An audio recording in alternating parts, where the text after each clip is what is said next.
আপনাদের পুরাতন খেলায় নতুন প্লেয়ার হতে আসেনি, আমরা খেলার নিয়ম পরিবর্তন করতে এসেছি। এমনই মন্তব্য করেছেন জাতীয় নাগরিক পার্টির আহ্বায়ক জনাব নাহিদ ইসলাম। জুলাই পদযাত্রার একটি সমাবেশে উনি বলেন যে গণঅভ্যুত্থানের পরে আমরা একটি নতুন বাংলাদেশ চেয়েছি, নতুন সিস্টেম চেয়েছি, নতুন আইন কানুন চেয়েছি। আপনাদের এই পুরানো রাজনীতিতে আমরা অংশগ্রহণ করব না, আপনাদের চাঁদাবাজির রাজনীতিতে আমরা অংশগ্রহণ করব না, আপনাদের সন্ত্রাসী রাজনীতিতে আমরা অংশগ্রহণ করব না।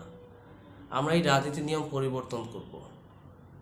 স্বচ্ছ মানুষদের, ভালো মানুষদের রাজনীতিতে আসতে হবে।